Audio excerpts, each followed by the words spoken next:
Bonjour à tous, nous sommes aujourd'hui avec Anas Patel pour parler de la finance islamique. Alors, Monsieur Patel, après l'obtention de votre diplôme à l'ESC Lille, vous avez exercé au sein des services financiers chez General Electric pendant 7 ans et vous êtes aujourd'hui à la tête de la direction stratégie et investissement chez DTZ Asset Management, où vous gérez les actifs et vous faites de la gestion d'actifs et de portefeuilles immobiliers, et vous préconisez l'acquisition de biens à travers de nouvelles formes d'investissement. Nous allons donc parler de la finance islamique, comprendre comment ça marche, en quoi se différencie-t-elle par rapport à la finance traditionnelle, celle que l'on connaît plus ou moins tous, et ensuite par la suite voir comment cette finance a-t-elle mieux résisté à la crise que les banques dites traditionnelles. Alors en guise d'introduction, M. Patel, pourriez-vous nous présenter les principes de cette finance islamique? Bien sûr. Alors, juste avant de présenter ces principes, 2 mots sur l'ESC. Juste dire qu'effectivement, j'ai en souvenir de très bonnes choses de l'ESC Lille, où j'ai fait toutes mes études à Lille entre 95 et 98. Et récemment, ayant participé au colloque organisé par l'ESC Lille, un colloque de recherche sur la finance islamique, ça m'a permis effectivement de rencontrer certaines personnes et notamment mes anciens profs, et je trouve qu'il y a une vraie dynamique de l'école qui en plus se justifie encore aujourd'hui avec les questions d'actualité. Donc félicitations à l'ESC et j'espère que tout ça va continuer. Alors pour répondre à votre question sur les principes de la finance islamique, je pense qu'elles sont claires, elles sont assez bien codifiées et facilement compréhensibles par tout le monde. Elles sont au nombre de 5 piliers, 5 principes fondamentaux de la finance islamique. La première, c'est l'interdiction de l'usure, ce qu'on appelle la riba, donc l'intérêt. Toute forme d'intérêt qui est considérée comme un surplus monétaire, un surplus d'argent. Donc l'intérêt n'étant pas qualifié de productif, l'argent sur de l'argent étant effectivement banni. Et ça, c'est un principe qui se retrouve aussi dans les grandes religions monothéistes. Deuxième pilier étant l'interdiction de tout ce qui est spéculation et aléa. Spéculation, donc pour éviter effectivement des phénomènes de dérive tels qu'on a connus aujourd'hui avec l'économie casino. Beaucoup d'économistes ont un peu plaidé sur cette cause, que l'économie aujourd'hui a une certaine dérive. Donc pas de spéculation et pas d'aléa.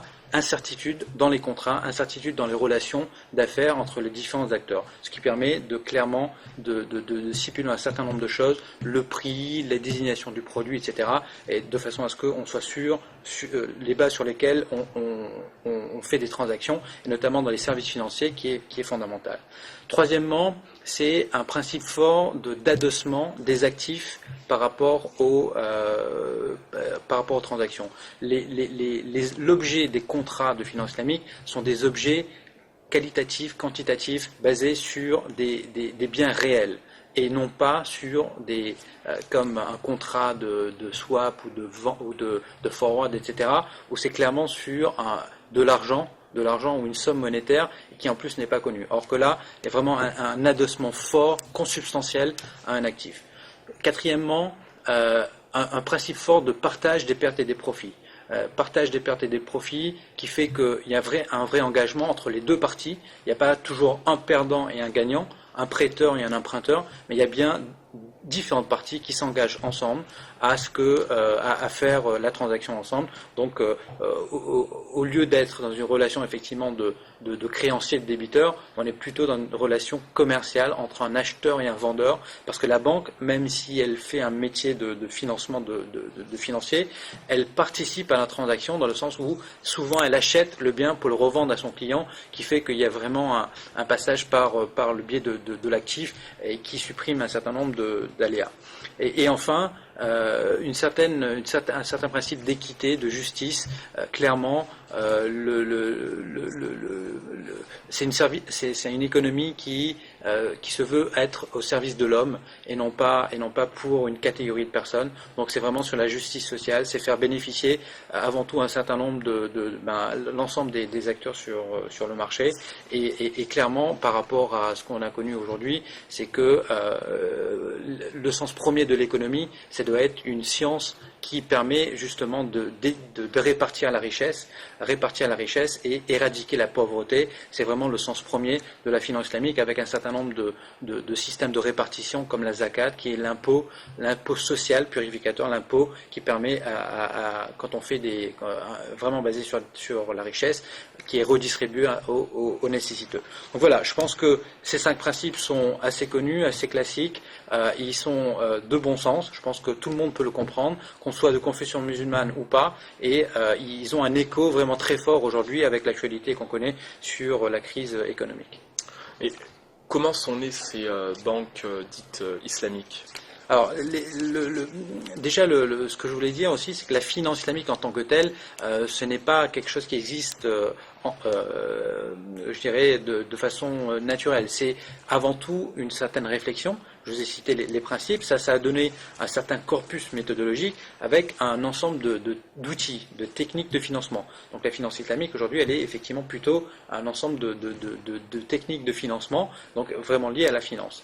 Quand on parle de banques islamiques, ce sont des banques qui proposent des produits qui respectent cette éthique, qui respectent ces fondements. Donc, je dirais qu'on peut avoir une banque islamique à 100%, ou on peut avoir des produits de finance islamique qui sont distribués par un certain nombre d'autres banques. Plusieurs fenêtres dans la même banque. Exactement, ce sont des fenêtres islamiques à l'intérieur des banques. C'est un modèle aujourd'hui aussi très développé dans le monde occidental, que ce soit en Angleterre, que ce soit même les grands groupes comme HSBC, Lloyds CSB, etc. De par le monde, ils ont Deutsche Bank qui est très fort, très, très important dans ce domaine, donc fournit un certain nombre de services à l'intérieur même de leur structure bancaire conventionnelle.